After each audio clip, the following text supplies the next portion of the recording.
Okay, hello everyone. Thanks for coming and joining me here, and thanks for inviting me for this. So, in this talk, I try to present some work that we have been doing recently regarding pre-trained large-scale language model, similar to BERT and Ruperta and T5 and other very large-scale language model that is usually now are used for the mainstream NLU and NLP application.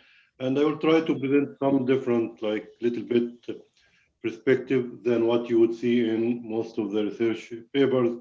We here focus more on how to get the such large scale model, move it from research to real time large scale production. So this joint work with Yongjin Kim from my team and other people from Microsoft.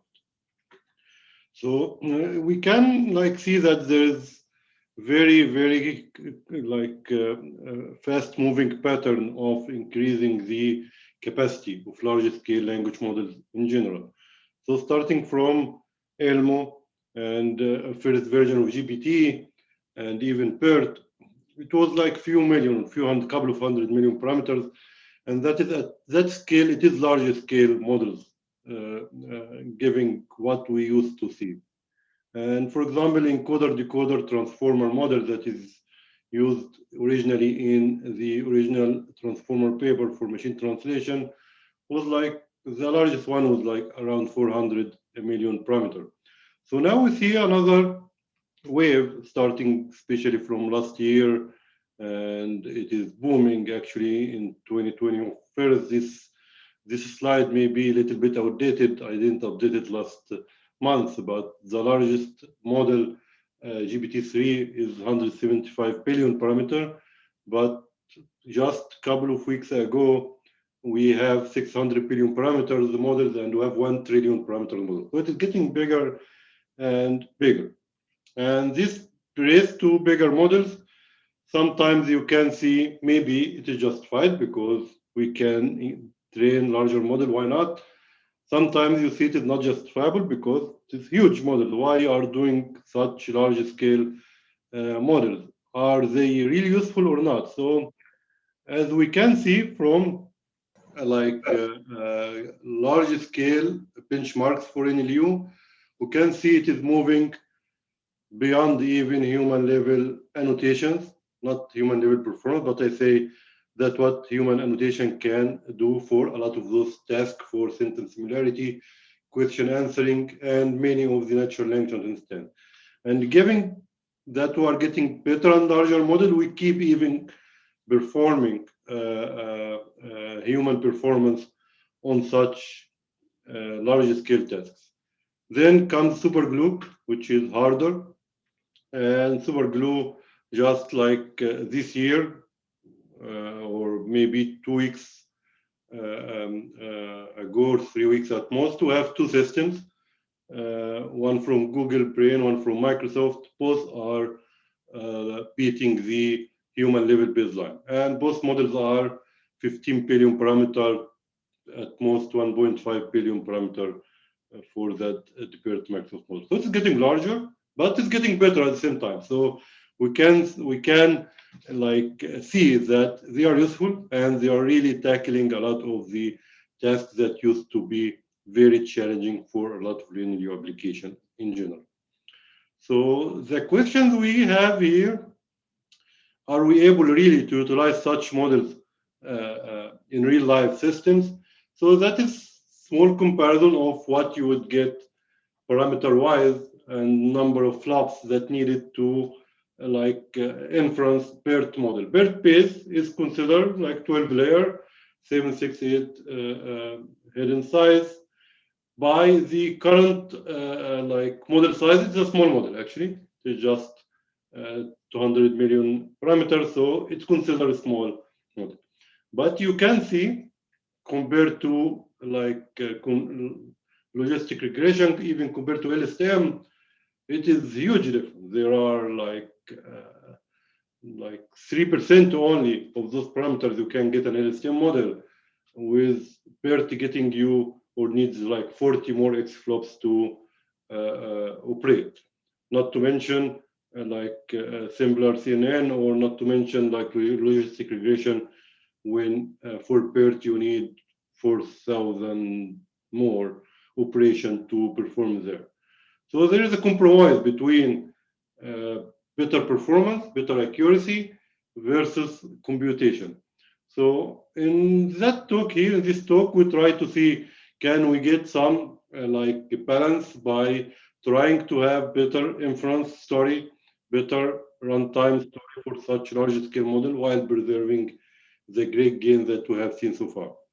By a simple calculation, you can see like that's question always answer. Like if you have 100 million requests and you just rent a CPU, powerful CPU on Amazon AWS or Azure on the cloud, and you try to inference those models. So that would take 400 million requests, like about $4,000 to serve those requests. It seems 100 million requests is a lot. It is not, because if you have like a chatbot running or you have some classification, it will get millions and hundreds of millions of requests in few hours. So that's a lot of money, and it doesn't pay off to really serve such models with that scale. So is like compressing transformer model something like has been very like active in the research community, and even in the from business perspective, people think that having transformer model and having ability to compress such model is really important, as you can see on the left side of the AI trends from last year. On the research side, you see a lot of activities going on in the research. In just ACL last year, 2020, you find a lot of work on knowledge distillation, pruning the network, having to operate on lower precision, early exiting the network, like maybe I can just deploy few layers before exiting, or full layer drops, more efficient transformer, especially for longer range, and like very small model that can fit into edge device and mobile device. So it is a good trend that's going on in reaching the at least literature with a lot of those techniques and tools that we can use for tackling such a problem. So in this paper, on this actually talk, we try to highlight some of the trends in this area and how we can really utilize such approaches to be able to utilize those models in real life scenarios. So I assume like everyone now should be aware of transformer models. I'm just putting these slides here as a placeholder, but yeah, now transformers are the way to go. Like every natural language processing NLU, and even now images are using transformer model. So if you need any background there is very nice tutorials on transformer models that you really would love to go through them. And I think they are now should be common background for anyone working on NLP in general. Transformer models are composed from blocks. If you see from that's encoder decoder for generation model, the encoder part is n blocks of the multi attention, followed by their normalization with residual and a feed-forward network at the end. On the decoder side, a little bit more complicated. You add another block that do that cross attention between the decoder attention and the encoder attention.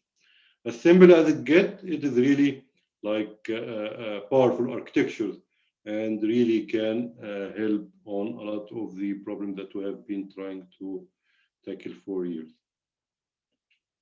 So feel free to interrupt me anytime. I have some contents, but feel free to interrupt me such that I can really elaborate more on anything we would like to dive deeper on.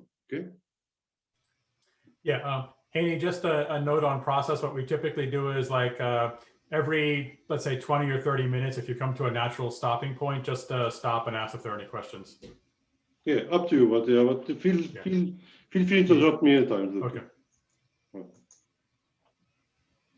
Any questions right now?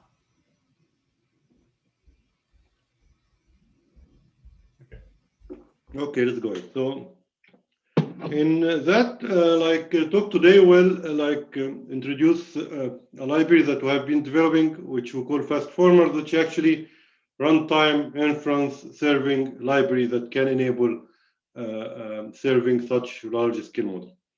On this set of tools, which is based on a lot of work from the research community, we'll focus on three directions. The first direction is that we will keep the transformer architecture. Some of the approaches we have seen in the literature are trying to move from transformer by taking the knowledge from transformer using knowledge distillation into simpler architecture, LSTM, for example, and try to capitalize on that. We are not doing that here. It has been shown to be very useful, and we tried it a lot on the encoder-decoder. But today we are focusing on the encoder part only, and we will not be doing that. We will be focusing on transformer since it is really doing quite well on long range, covering contextual information on long range problems. The second is that we will not assume any hardware software architecture that is not commonly used. We will focus on the CPU and GPU only that's commonly used. There is a lot of work going on a specialized software and hardware to handle such a problem, but we think that focusing on the real world, very common available resources maybe will pay off, because those will get more speed eventually. And third, we try to preserve the quality as much as we can, and we'll show how that can be done using various approaches in what we are talking about today. So we are covering three main approaches, trying to transform the transformer models from research to production. The first is very commonly used, knowledge distillation. By knowledge distillation, we can give some background there, but knowledge distillation means that we can take the knowledge of some models and distill it into another smaller architecture model. And we call the first larger model teacher model. The smaller model is student model. There are a lot of techniques for doing distillation, but mainly we can specify, is it task specific or generic? And that is the two approaches that we'll talk about. The second thing we'll talk about here is how we can prune our network in a structured way such that it can get faster. The third is numerical computation on lower precision. And the last one is the runtime optimization. So let us go through one at a time here. And we'll start by knowledge distillation. As I said, knowledge distillation means that you have teacher, which is general model. BERT, for example, is a general model, trained on large amount of data, generic, and it can serve many tasks. And you can distill this BERT model into another smaller architecture. This smaller architecture can still be generic if you didn't really have any task-specific loss function or objective during the distillation process.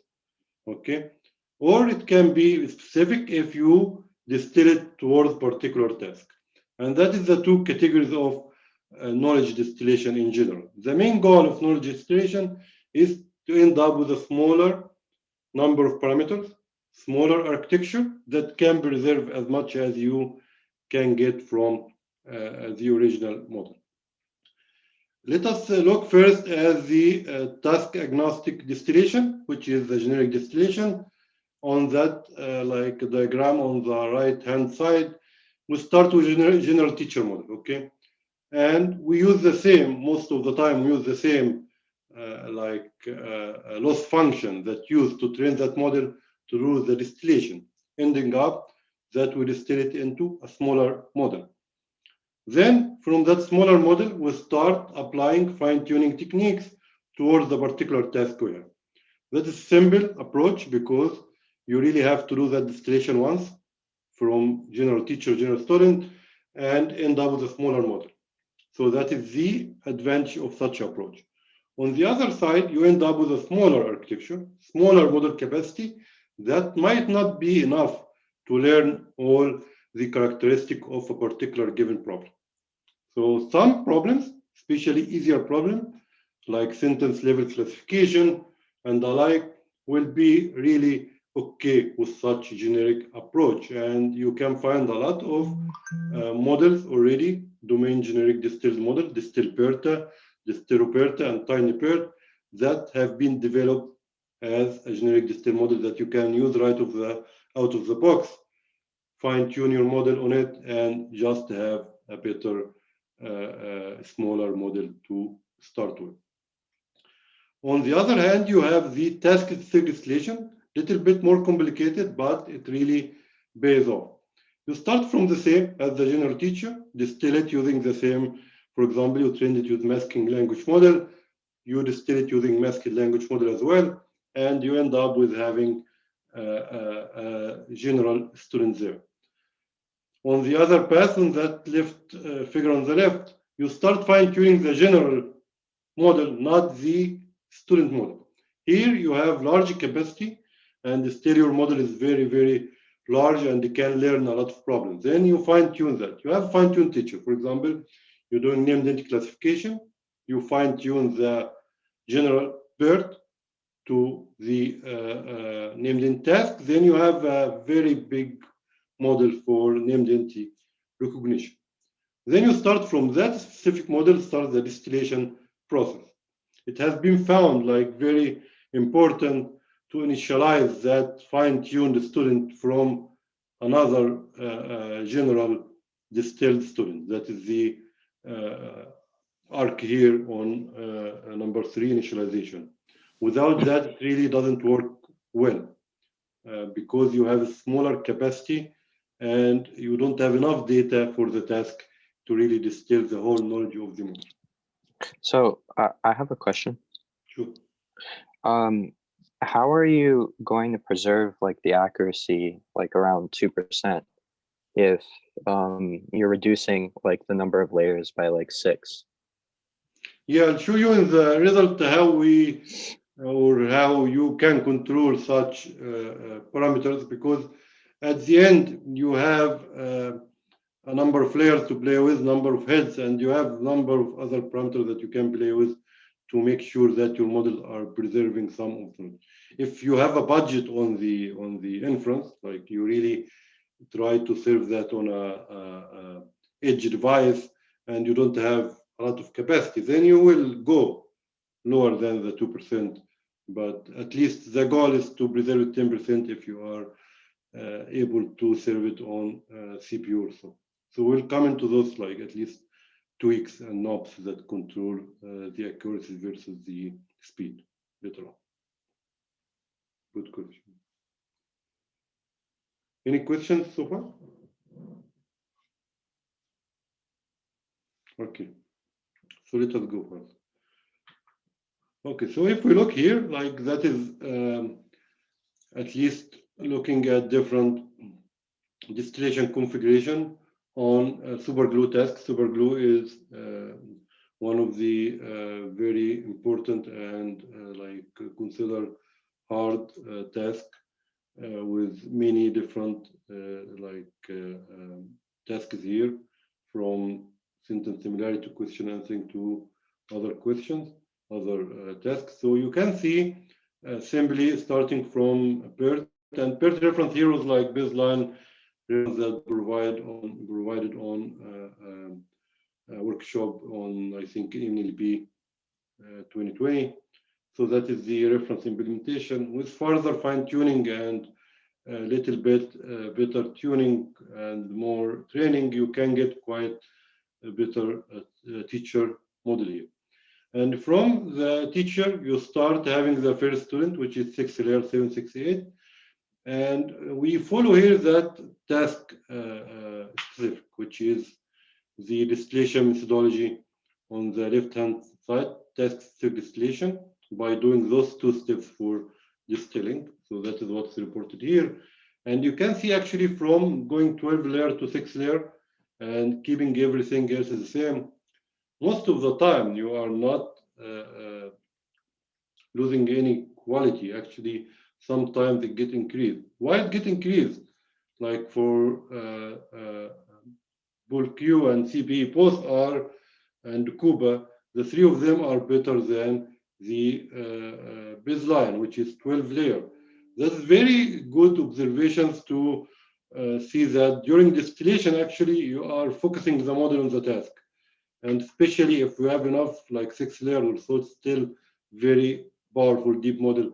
In that step from fine-tuning the general teacher to the fine-tuned teacher, you are really specializing the BERT model or Ruperto model into the task.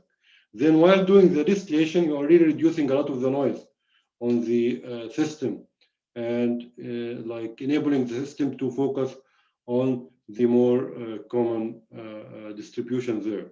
And that really give you some gains there, given the 6 layer is quite high quality still and large scale model. Moving to 4 layer and just have the embedding, you can start see some drop. Not a lot even compared to most of them, but it's surprisingly quite good, given that the model is much smaller. It is like 1/3 of number of layers and have the embedding size, have the head, everything is quite smaller. But you can see you can preserve a lot of the quality there. On the other hand, Ruperto, which as a starting point is much stronger model, trained on a larger amount of data. And here you can see you can again distill it and maintain a lot of the improvements. Distilling Ruperto into 3 layers and less 4 layers and 312 was not that successful because Ruperto was trained on a lot of data already, and the model has at least more, like I would say, better representation than BERT. Then we try to really distill it into much smaller architecture. It doesn't hold that, the capacity doesn't hold that knowledge. So, here you can see you can still play around with a lot of those parameters to come to better distribution, but the message here that you can really maintain most of the accuracy without really need to have the 12 layer model there. Okay, since now we had a distilled model, we have smaller architecture that can serve as the task we have seen. Comes another question: can we reduce the number of parameters more, and how we can do that? Do we really need all the 6 layers, and do we need all the parameters in those 6 layers to achieve our performance and quality goals? So let us take a look at how the transformer models really are performing their operation. Here that's from inference-time by a transformer engine we are using called Marion. So statistics here can show you that not most, actually 86% of all the computation we need is in the matrix multiplication. Everything else, from dot product for the attention itself, layer normalization, transposition, scalar multiplication, softmax, and everything else is, you can see like less than 15%. So that means that if we really can focus on the matrix multiplication, we can gain a lot. Yeah. Unfortunately, in the literature from the research, a lot of papers do not focus on that particular aspect. Instead, they may focus on some other aspect of optimizing particular computation here that may not be useful for inference. It may be useful for training, and it may be more useful for like softmax for training can cause it to be faster, especially for encoder decoder. For inference, not a lot. And we can see from the table here, what we need to focus on is matrix multiplication. So giving that in the background, let us look at the options that we can use to reduce that cost a lot. So maybe you heard a lot about the lottery ticket hypothesis, when you can really get your model to perform much as a large scale model while having much less parameters.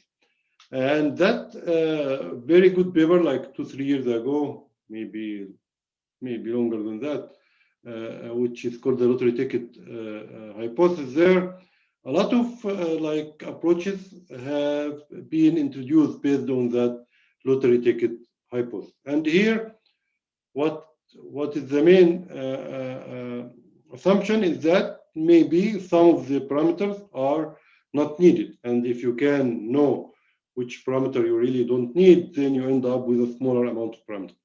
And you will find a lot of papers in the literature discussing that particular thing and claiming that reducing the number of parameters to maybe 10% of the parameters, then the assumption should be faster, assuming you have somehow some computational power or computational approaches to compute sparse matrices. At runtime, and especially in CPU, and even for sure in GPUs, it is not easy to have efficient computation for sparse matrix. And it ends up that most of the Rotary ticket approaches are not usually that directly useful for inference speed up. On the other hand, maybe we can look at the model we had from the transformer before, and maybe we can think about structure pruning. Structure pruning means what? Means maybe removing a whole layer, maybe removing like 2-3 heads, maybe removing like a number of the parameter as a whole section. No, not random pruning, but structured in the way that it really follow some architectural modifications to the model. And that is much useful because you end up with reducing the actual tensor you are processing on, and that can lead to speed up, direct speed up, because you are really computing whatever you have, and not depending on better handling for sparse matrix multiplication. Any questions? Why is the lottery ticket approach sparse? Like, why is it random? The lottery ticket mainly depends on trying to define the minimal subset of parameters that can lead to the given model performance. Okay, and in the lottery ticket, usually you are not changing the architecture. You are really detecting where is the parameter that is not useful and not utilizing it. Okay. Oh. So if it is, those parameters may be like scattered on many different tensors, right? Again, while you're computing, you have to load all those tensors again, right? And have some masking operation that prevent it from computing it. But you already paid the cost of computational cost. Does that make sense? Yeah, it makes sense. Thank you. On the structured case, you really reduce the whole tensor, or remove it, or eliminate it. Then you really pay for the computational cost. So let us look further at structure pruning and how people are doing that. So in structure pruning, you assume you have a budget, and by the budget, let us focus only on 2 parts in the architecture. If we go back to the transformer architecture here, here. So let us just focus on 2 parts. One of them is the feed-forward network, quite large and really can be good candidate for pruning. The second is the attention head, and the attention head, because it really get specific knowledge about the model, it can be quite useful to keep and prune on the heads, number of heads. So if we return it back, assume that we start with, okay, I give a budget, I need the n number of heads and m number of dimensions the feed-forward network. Usually you have 12 heads, 16 heads, and the start of the PERT base is 3072 feed-forward dimension. And all of the models are going actually larger and larger on that feed-forward network now. Like if you look at GPT-3 and a recent model from Google, G-Shard, and all of the largest scale models targeting that trillion parameter model, so are really focusing on increasing that feed-forward network, and it has been shown to be quite useful on scaling up. So how we try to structure the model as structure pruning here. Like we start by the model itself, giving hidden states here, and we have some held out validation data. Okay, then we actually feed the data into the model, calculating first order gradient and accumulated. Then, while doing so, we can calculate the impact and the importance of every single parameter on that gradients, right? For example, we can reduce the number of hidden states starting from full 3000 to less than that. We can reorder them at the end.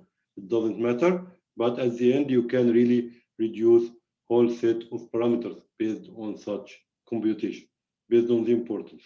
Okay.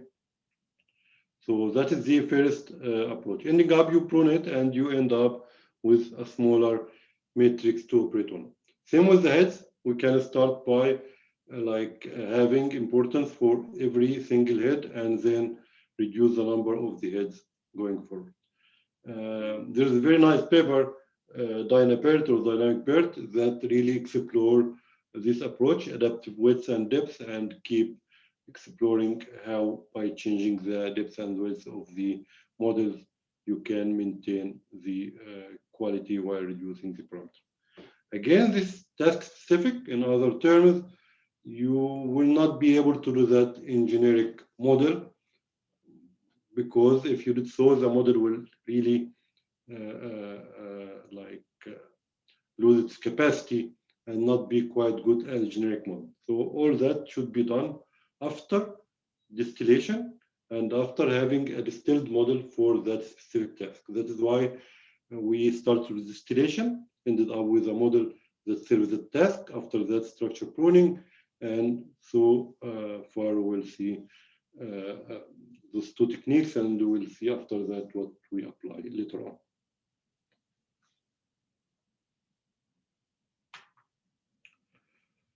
Okay, so we can see here, that is again multi-RC task in SuperGLUE, and you can see starting from 12 heads, 3072 feed-forward network.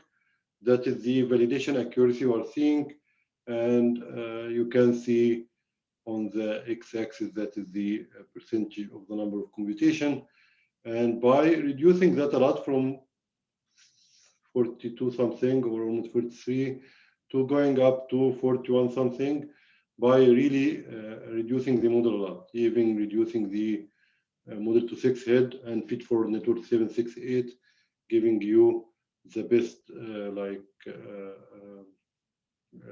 sweet spot between validation accuracy and speed. And you can really vary that according to the task. Some tasks are easier, some tasks are harder. Then you really can get a budget for your model deployment. If you really would like to deploy that model on a phone or an edge device, you can really go up to maybe even 3 head and 256.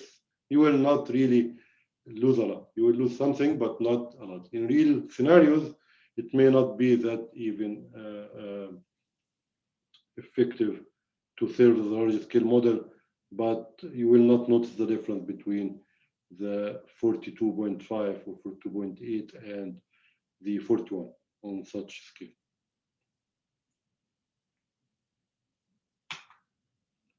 Okay, so far we explored the structured pruning as well as the knowledge distillation. Both of them are changing the architecture and the structure of the model.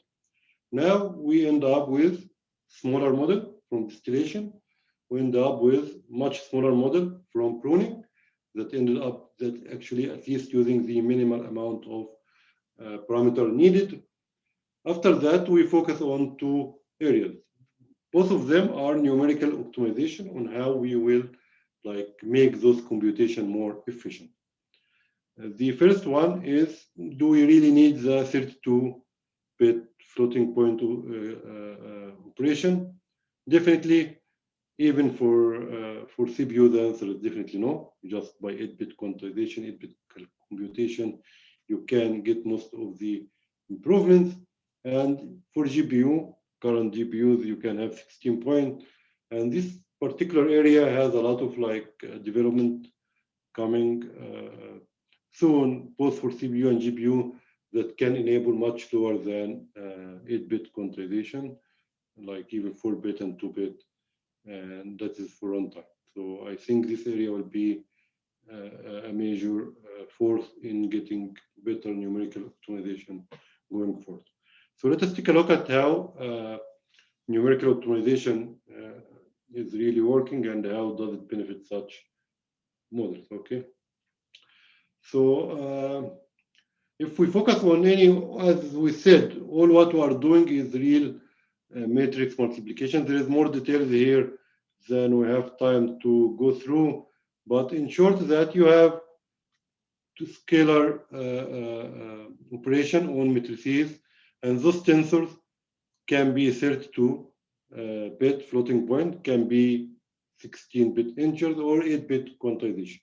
If you can fit your matrices into 8-bit quantization, you can fit 4 times more the tensors in the same capacity, and you hopefully can perform more operations. There's very optimized instructions that support that in the modern CPUs in general, and by just quantizing into 8-bit quantization, backing those tensors into back to 8, you can get 3x speed up on the same CPU. And there's some tricks here. Most of them are regarding how you are quantizing, such that you didn't really lose a lot of the resolution in your tensors. The second is pre-packing and how you can pre-pack those matrices together to optimize this process. In the links here, you can find a lot of details about such operation and how it's really optimized. There is a number of libraries that can enable you to really achieve better numerical optimization. One of them is FPGM here, and MKL as well from Intel. And you find quite good information on the links here if you are interested in this topic. But in general, you can find that whenever you really have better quantization, whenever you have better backing for the matrix, you will get more and more optimized outcome from here.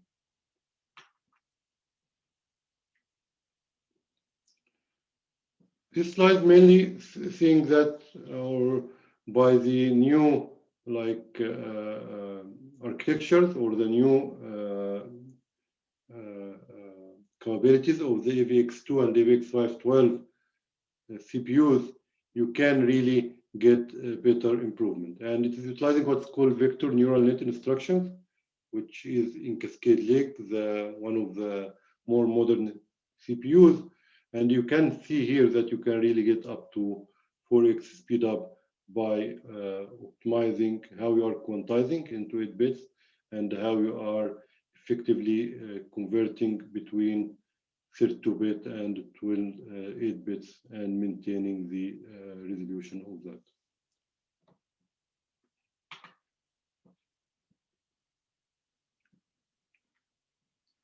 One crucial point is how you are really caching the matrices. Like if you are really able to cache the tensor before the processing, you will achieve best performance. And it is here, you will not be able to really have the big flops unless you really have all the data already cached before starting processing it. And the modern CPU architecture really enable you to utilize such capabilities, and that make it very, very useful for such approaches.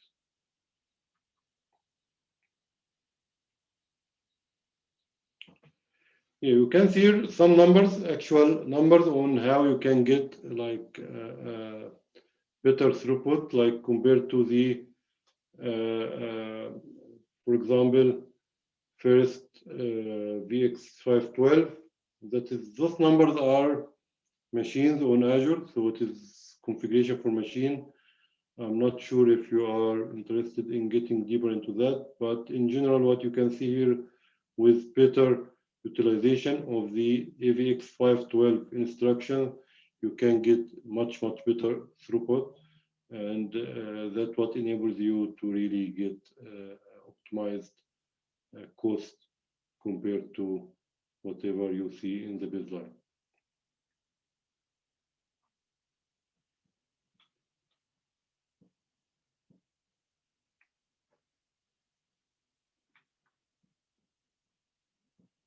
Any questions so far?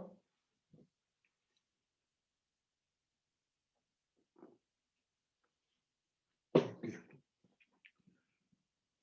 So the last step in our optimization process is, while now we have smaller architecture, we have pruned architecture, we have good representation on how we are storing those parameters in a smaller quantized format and in a good format that is enabling the architectures and modern CPUs to perform good operations. Then the last step is how we can really optimize the actual runtime for running those. Okay, and optimizing the actual runtime is really function in the model. You have a model and you have operation. Every model in neural network is ending up as a graph. And for example, that is the multi-head attention graph.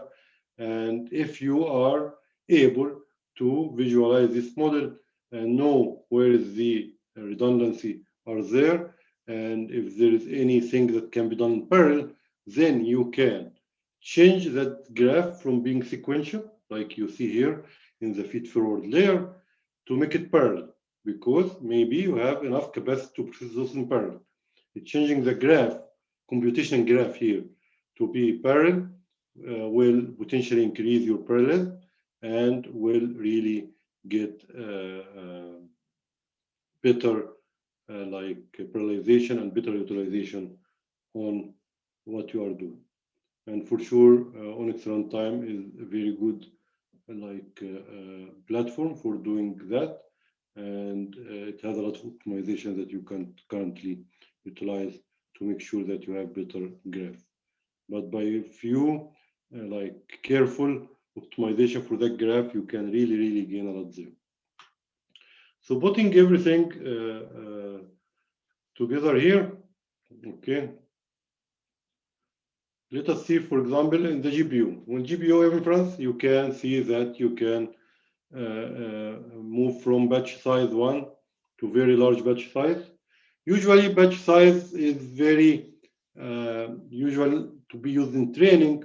In inference, you don't have large batch size. You will not have a batch size of 100, 1000 inference time, because usually you get like few requests with very immediate real-time needs that you really need to process it right away.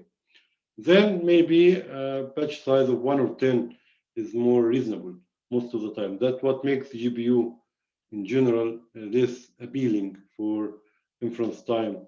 It is a lot of cost, and you are not really utilizing most of the capacity because you don't have enough requests to speed that up. Then you can see the speed up is not that great on the 1 to 10 batch size. Even with all what we did so far, it starts to get better on larger batch size, which, as I said, not the usual or typical use case on the inference time. On the other hand, you can see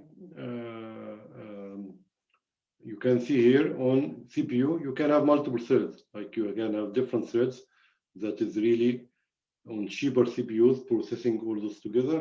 And this shows you here, if you have one thread only and multiple instances, you can get like 351 processing time second for the whole data set, which is 1,000 items here, and so on. So this can give you an idea about how you can really have multi-threaded virtual multiple instance on the same machine.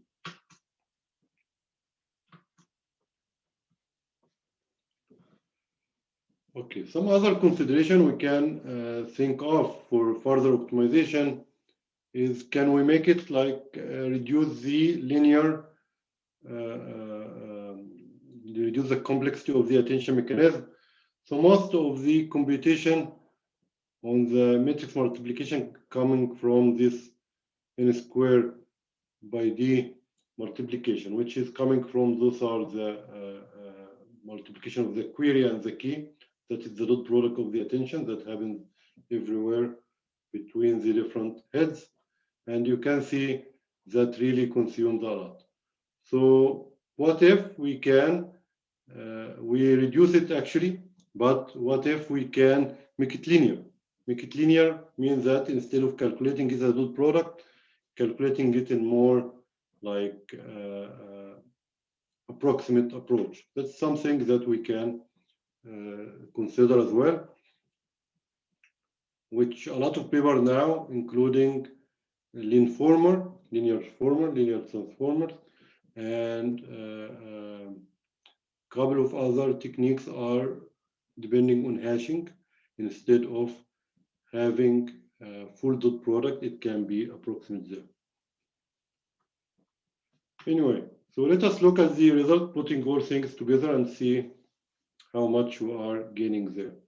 So again, that's CPU, and one task baseline is what we get, like 4.45 queries per second. Okay, you can gain a lot by having dynamic sequence length. We didn't mention what is dynamic sequence length, but that's simply if you have input in any neural network, you have to pad it. And padding means that you pad it to some length, some predefined length.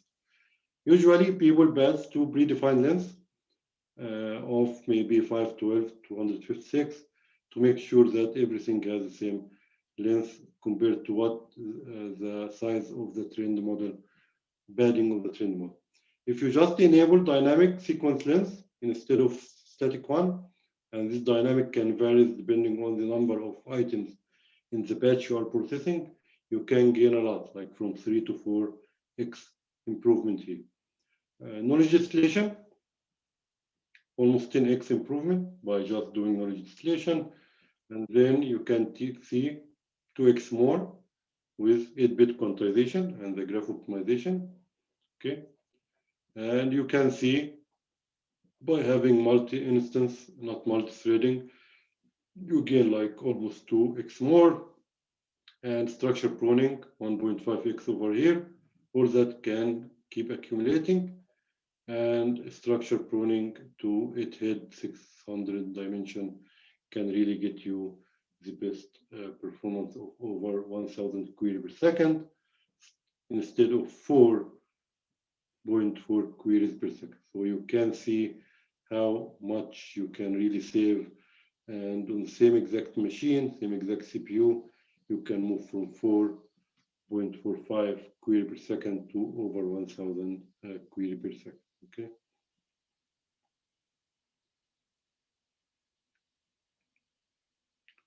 So the numbers here are like getting you some of the orange bar here is showing you the accuracy. Okay, and you can see here from moving from 4.4 query per second, accuracy 74.01, you are not losing a lot by the non like drastic optimization, sequence length or knowledge distillation, almost nothing lost at all. And then you start losing a little bit with 8-bit quantization, not a lot, as I said. Instance threading that is lossless. You can't lose anything there. It's just configuration. With structure pruning, you can lose a lot there. And then you have to be careful if you really need to go down, then it hits 600. You can, but that depends on your computational budget. But as you can see here from the orange curve here, it is almost preserved, the quality, and you can control how it goes. And maybe the first question we had about how we can control that 2% or so, it's from here. You can really do more structure pruning and cut more, and you observe your budget, but all those are adjustable. You can do a lot in the knowledge distillation part, and you can do a lot in structure pruning. Both of them can really get you quite saving more than you would need. Actually. Any questions here? I have a question. Sure. Does this trade-off between accuracy and queries per second change in different problems? Sorry, can you repeat? I didn't get the question. Sorry, I'm far away from the mic. We can see like a huge improvement in queries per second and not much reduction in accuracy for this problem. My question is, in other problems, like not a superglue task, is that trade-off significantly different? We have average number. This is one of the problems. It is not the easier and not the because it has longer sequences. So whenever the sequence is long, you have less optimization. So it is an average. There are better actually problems than that, but we will report the average, I think, somewhere. Yeah. In general, you are seeing this average in the whole test. In general. Okay. The only factor that really differentiates between a problem and another is the sequence length. Because if the sequence length, you are doing, for example, summarization, okay? And summarization very, very long with document level or something like that. That is expensive, okay? And expensive, why? Because that dynamic sequence length has to be long, 1,000 or so. And your computation is really harder to split. And you are stuck there. That's the longer the sequence, the harder the optimization. Other than that, all of them are almost the same, using the same architecture, using some classifier layers, and just different data. Unless it is very long sequence, which is the only limiting case, I would say.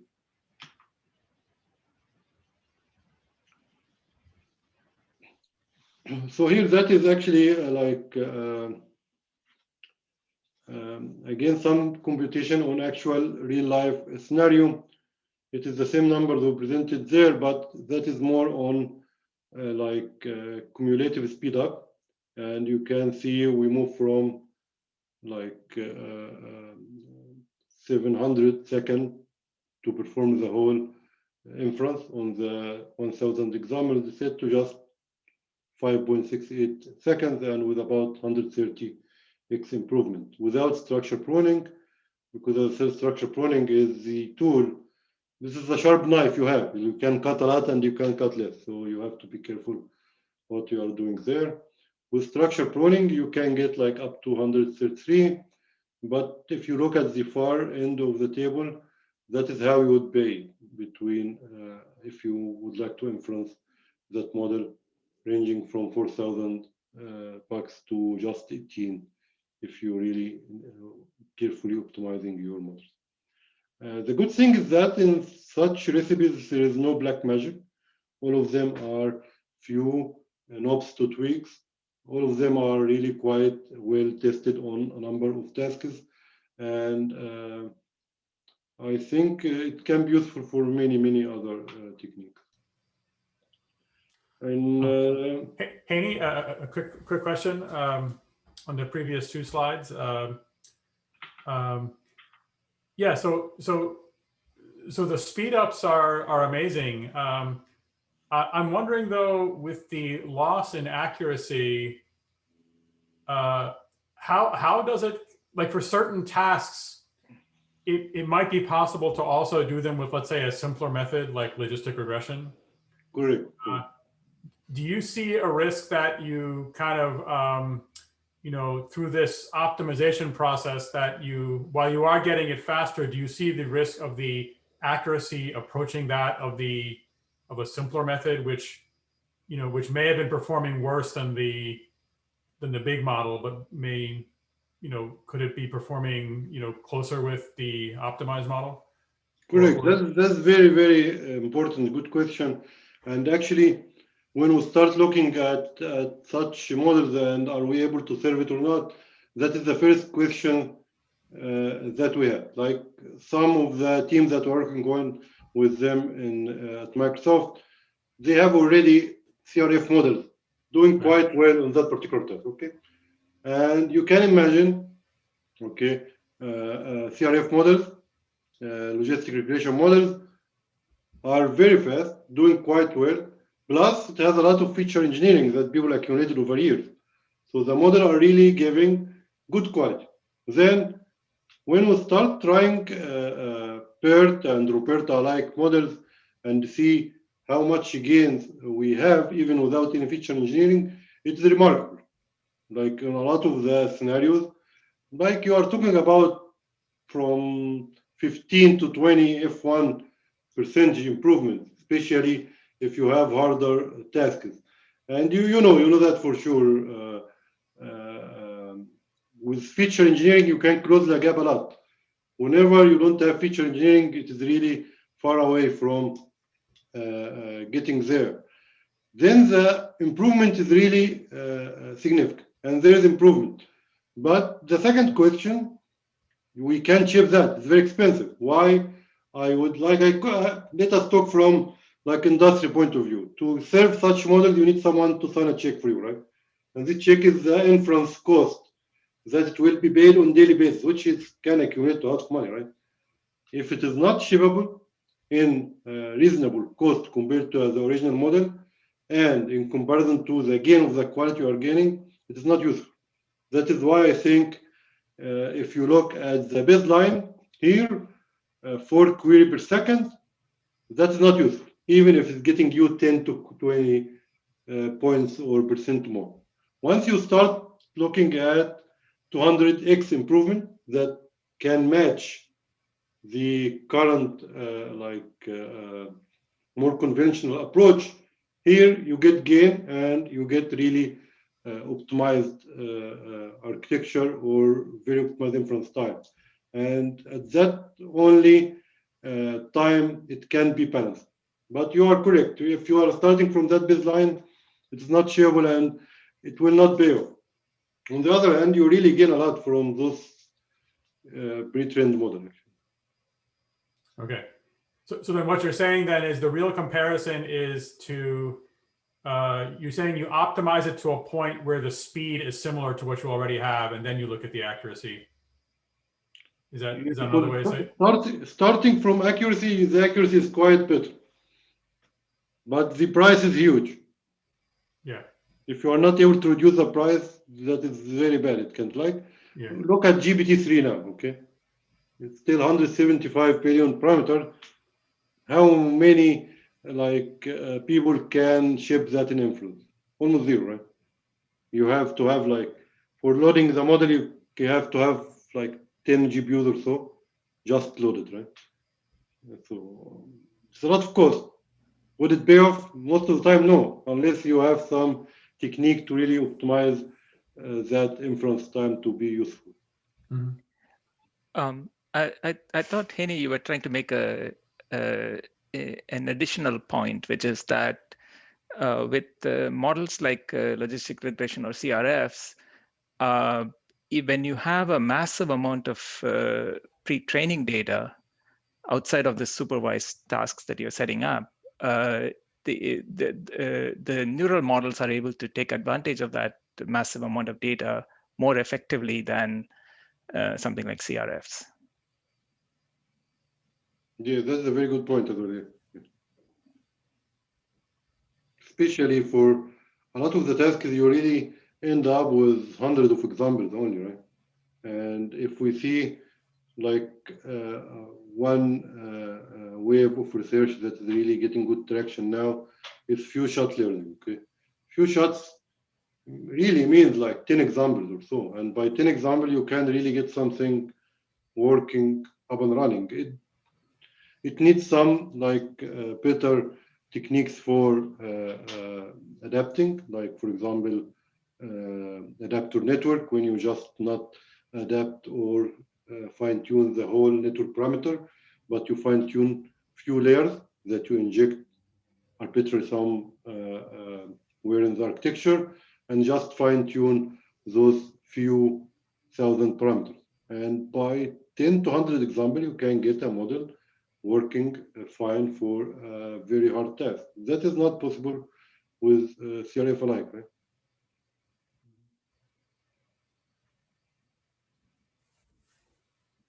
The other thing that, again, we have seen to be very useful, the cross-lingual transfer learning, right? You may even start with English model only.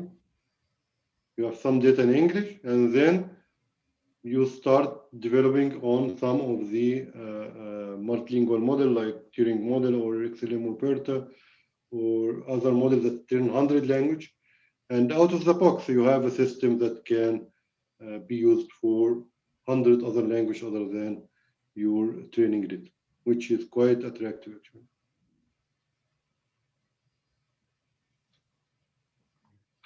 Okay, thanks. So I think mostly I'm done here. Yeah, you can find the library here, and it has the paper as well. So on that GitHub link, the library is available and the paper is there. And I think it is already almost done to get integrated with Hugging Face. The PR already is out. I think maybe it is few days it will be available on Hugging Face already. And this code actually is done over Hugging Face, but it will be integrated to the official Hugging Face sooner. Yeah, that's it from my side, and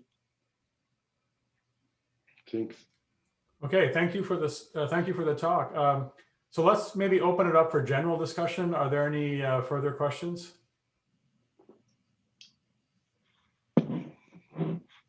When looking at the accuracy of those different models, and did you look into how, like, why were you losing certain precision? Because like I saw that like it did decrease, but did you like, were you able to do any analysis of like why you lost some of that? Analysis of why the precision? Yeah, why the accuracy lowered. Yeah, so the main part that we see the accuracy dropping a lot is the structure pruning, and it varies per task. Some of the tasks, especially tasks like doing slot tagging, like you are, for example, having a named entry organizer or a slot filler that you really want to see. I want a flight from Boston to New York at this time, and you want to specify those slots. These sequential tasks in general, because it is like token based, needs more model capacity to learn it better.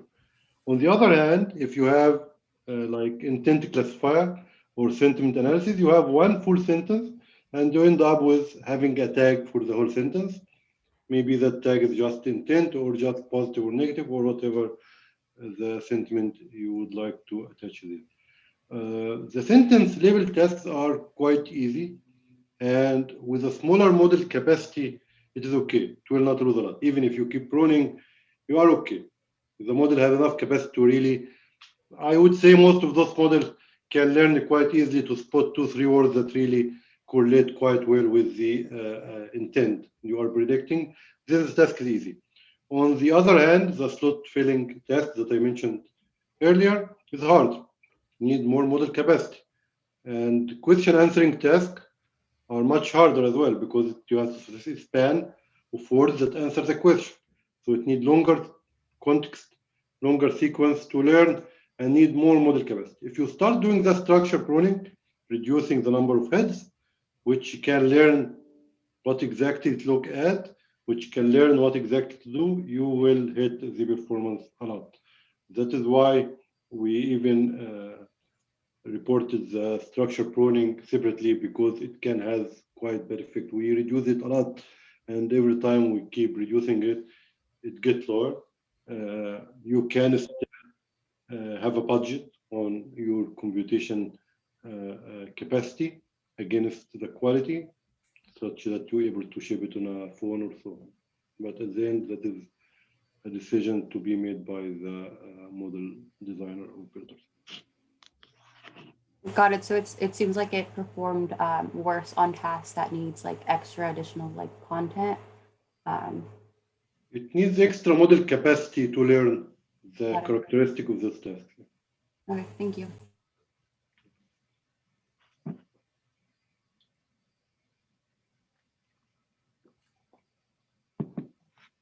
Any more questions?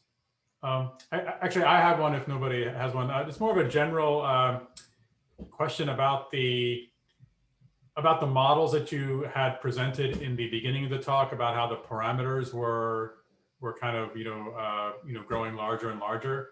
Can you say is that largely due to like the same architectures, but training on more and more data, or is it that it's using roughly this, roughly around the same amount of data, but just using more complex architectures which have more parameters?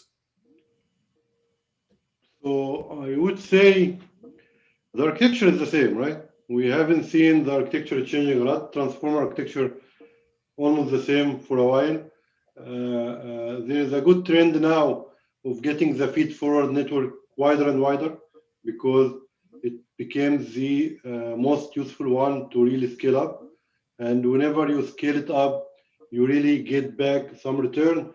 So it is not architecture. Architecture transformer is the same. Well, I haven't seen any drastic change in the transformer architecture for the years ago. But what we see now is people trying to get it either very deep, like GPT-3, 96 layers, or like up to 100 layers or so, or getting very wide, like the G-Shard model, getting it very, very wide. Most of the problems here to get it wider or deeper are system engineering problems. So you don't have modeling issue. It's the same exact block of model. The code of the model is like that, same exact thing. Most of the thing is how you really can distribute that into many GPUs or TPUs, how you can make the communication between GPUs efficient during training. And once a team can figure out that recipe of getting it larger or deeper, throw a data, any data on it, larger data, keep increasing the data, it keep learning. And you can see that most of the problem, people actually stop training while still improving. The problem is not with the data anymore. You have a lot of data, especially all those models are trained on like totally unsupervised data coming from command crawl everywhere. You can get few teras or 10, 20 teras now without a problem.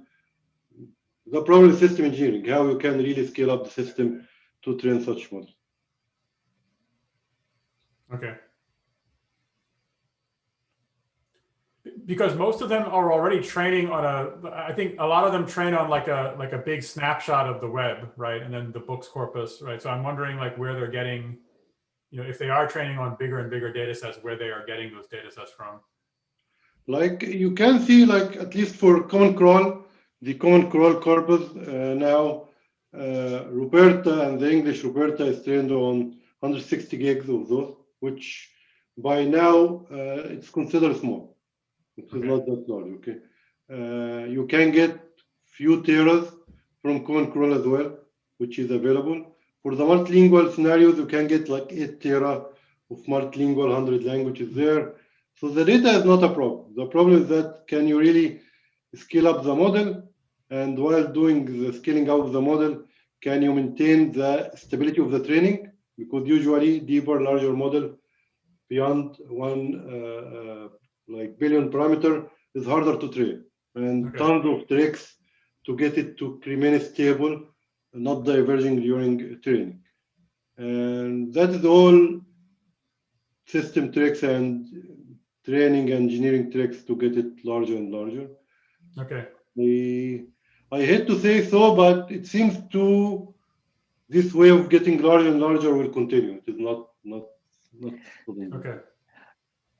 In terms of data, though, it's easy to go to massive amounts of data by just mining the web. But the question is, how much of the data is relevant to any problem that Right. you're trying to solve? And we face that acutely in speech, where we are trying to transcribe conversational utterances, like in a chit chat in a meeting kind of thing. And it's there is some data like that on the web that you can find, but it gets drowned out in all this newswire and various other massive corpora. So that's a challenge. So and going to a bigger model, these huge models like GPT-3, they memorize pretty much the corpus because they have such a massive capacity. But it's still, at least in things like language modeling for ASR, we find that we have to be much more selective, and small models can beat these generic, very large models. Yeah, I often wonder to what degree that these like these large models do very well on these published benchmarks, but I wonder to what degree there's overlap between the test sets and what the model is being trained on, given that it's trained on so much, right? So, but that's a little bit hard to know. There should be quite some overlap because a lot of question answering tests, for example, are from Wikipedia. Yeah. If you have enough data from, that is why PERT considered very small, but originally it has quite good performance over those tests. Okay. And now if you have Wikipedia data, though it considered very small compared to like the other source of data, it can improve such tests. So I agree with that observation. Like a lot of those tests may have some leakage to the training data somehow, and that is problematic. But the argument against that, it is just the web as the knowledge is not annotated. Yeah. Then you didn't really add that annotated information somehow. It is just annotated, and then if you are able to represent the knowledge on the web, that's okay, right? Yeah. Yeah, it makes sense. If it's still unannotated, then it's a fair test. You can do what you want with it. Yeah.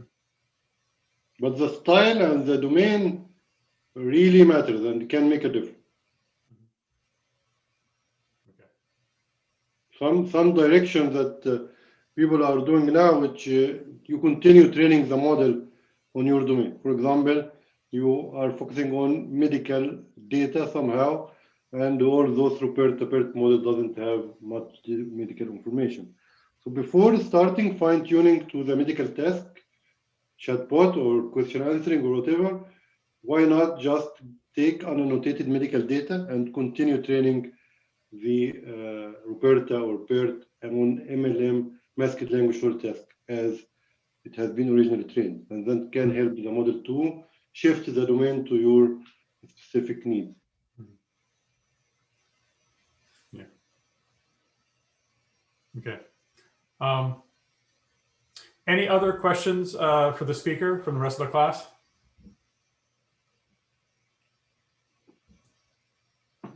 Where is this technology being applied in Microsoft? Say that again? Where in Microsoft is this technology being applied? Where it has been applied. So that's a very good question. So like machine translation, for example, the machine translation service that is powering translating 100 languages, actually 70 languages now, is powered by those models. What we call cognition service API, which is a lot of APIs that is using named entity recognition sentiment analysis, will be powered by these models like actually next week. We have chatbots and dialogue chatbot systems for a lot of customers that's using those models. So all those are in production now as we speak. It's a wide range. Smart reply, for example, smart reply, which is the office, similar to you are talking to someone, replying to an email, and you have some reply, automatic reply, or that are using such models. Word rewriting, neural rewriting Word, when you type in Word and Word suggests for you writing the text, all those are using such models.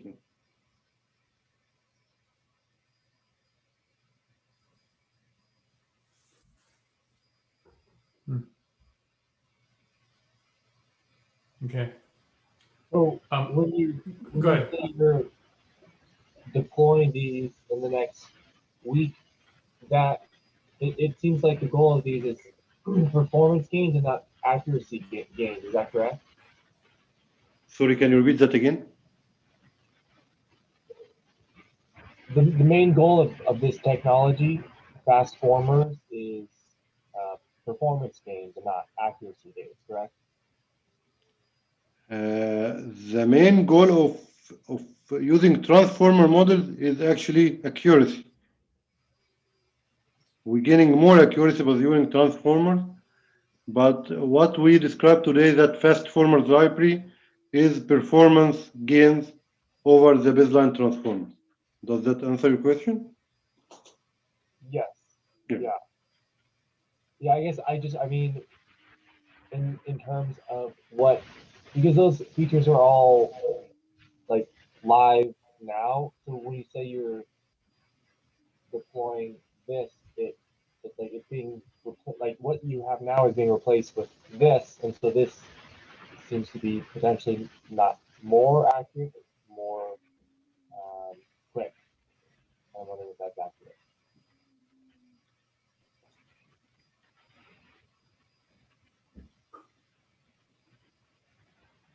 Austin, did you finish your question? You kind of faded out the last. Yeah, I did. I hope my microphone's not very close to me, so I apologize. Did you hear my question? I didn't hear the last part. If someone heard it, can you repeat?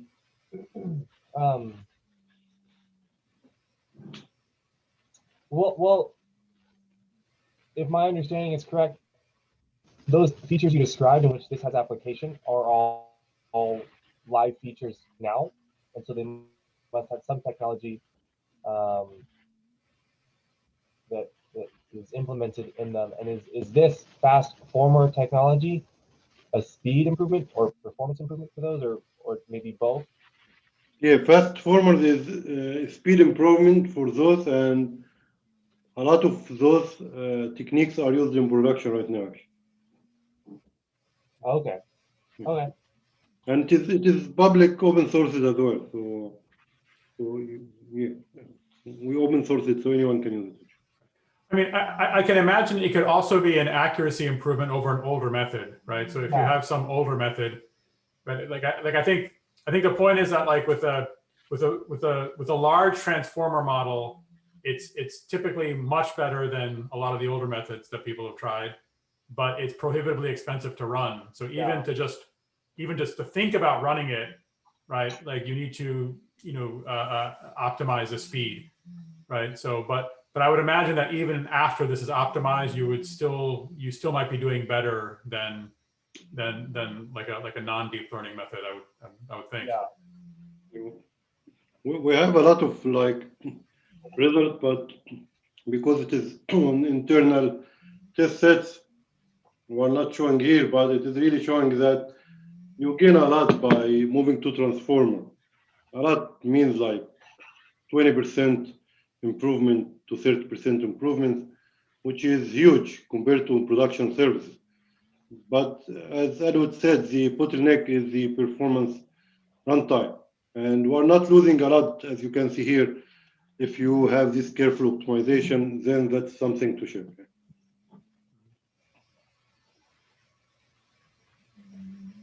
Okay.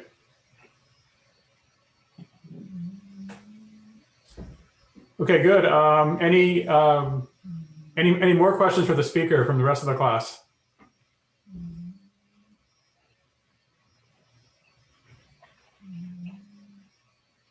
Going once? Going twice? Yeah, go one more ahead. question. Sure. Okay. So the pruning reminds me of dropout almost. Have you done any studies on like the regularization effect that distilling models do have? Yeah, that's a very good question, actually. So distilling models is doing regularization effect, as you can imagine, and it has that capability of regularizing the model more because it actually reduces the uncertainties in the model itself. That is positive. On the negative side, it really gets the distilled model closer to the like I would say the more common distribution.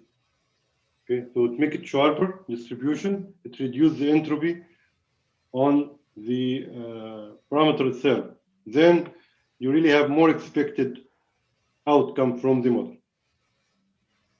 So you can consider it is the opposite of dropout in that, right? Oh, right. So would it have more bias? Not much. Yeah. It can. It would reduce the generalization, especially if it's task specific. It will reduce the generalization and make the distribution sharper. So if you have some out of domain or like kind of weird inputs into your model, would it generalize better instead of being so like you said, task specific and maybe learning the intricate patterns of the data in that sense? Or I don't think it will generalize more. I do think it will generalize less, but it will be more robust. More robust towards noise, like more noisy input will not get very bad output. That is one observation. But input that's far away from the distribution that you distill towards will not be that good because the model capacity reduced a lot and mostly focused on the distribution that you trained on. So it is less general model. Okay. Okay, thank you. Yeah.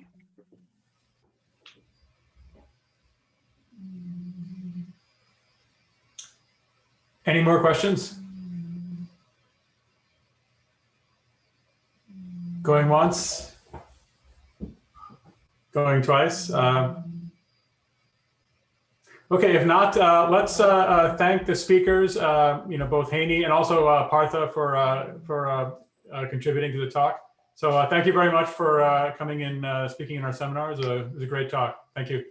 Thank you, guys. Thank you so much. Yeah. Thank you. Thank you.